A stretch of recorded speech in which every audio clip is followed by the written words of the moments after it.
sent him letters. The Night Stalker drew him satanic pictures.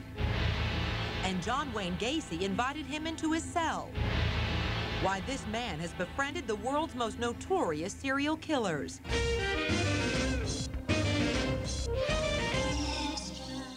When Jason Moss was growing up in Las Vegas, he says his mom wouldn't let him read true crime stories. So when he went away to college, Jason finally got the chance to pursue his interest in notorious serial killers. But as Phil Schuman reports, that fascination almost cost Jason his life. I felt dirty that, I was almost a victim of the serial killer. Jason Moss, a young man with a dangerous obsession, serial killers. I admired the power that they held over society. He even cozied up to the worst of them by letting them believe he was just as evil, monsters like Charles Manson. I told him that I wanted to continue on with his teachings. And Night Stalker Richard Ramirez, who raped and murdered his way through Los Angeles until he was caught and sentenced to death. He actually wanted me going out and raping and assaulting women. And perhaps the bloodiest serial killer of all, John Wayne Gacy, who actually invited Jason Moss to his cell just before he was executed. He tried to rape and kill me. Moss claims he nearly became Gacy's last victim during their meeting, a horrifying experience he describes in his new book. Moss also tells how he conned his way into the killer's confidence by writing each letters keyed to their murderous fantasies. I become whatever these killers want, or what I think will catch their interest to make them start writing back to me. And right back they did, scores of letters. Manson even accepted Moss as a faithful disciple. This is an actual poem that Charles Manson sent me on his own letterhead. Dear Moss, Joe Goss once was a gangland boss. Moss says his motive in contacting the killers was initially youthful curiosity. I had an ego. I was 18 at the time, and I thought I was going to, find all their secrets.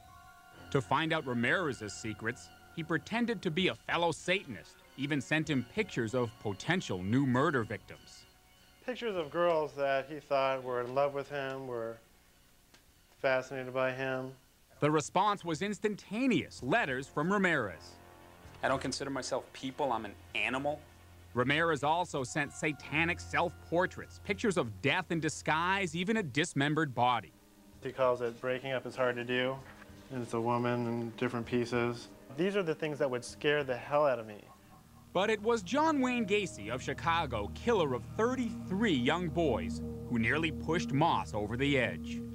I mean, look at him. He looks like just like your basic old fat guy. Looks relatively harmless. Like a grandfather. That's how he comes across.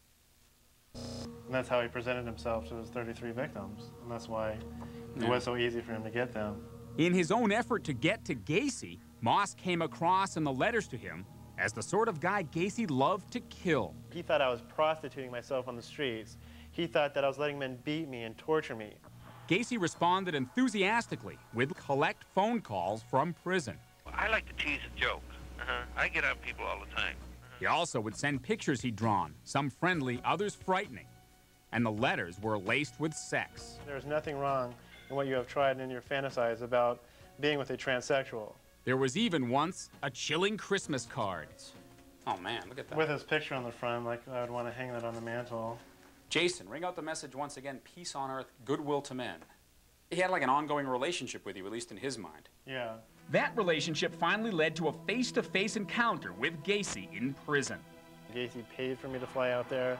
But the thrill quickly turned to terror when, astonishingly, Moss was left alone with Gacy in a visitor's cage. He spent 2 hours breaking me down. I felt like I was worthless. He had really gotten into my head. Then, after a while, he started to play with himself. Moss freaked out. I mean, I cried. I literally cried how scared I was. Him standing over me, telling me he's going to rape me, telling me to take my clothes off. He's going to take care of me just like his other victims. I was crying. He loved the fear in my eyes. Did you really think he was going to kill you? He had a pen in his hand. He's like, I could easily stab this pen in your throat, and by the time the guards got here, you have already bled to death. Moss says the guards returned just in time. He now realizes how foolish he was. Well, I took an interest too far. I took an interest way too far. Some experts say Moss did even worse, allowing himself to be seduced by evil.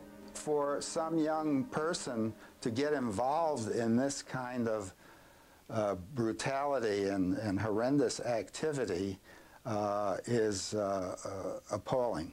Criminologist Louis Jablonski fears Moss's book, filled with gory details, might even inspire copycat killers.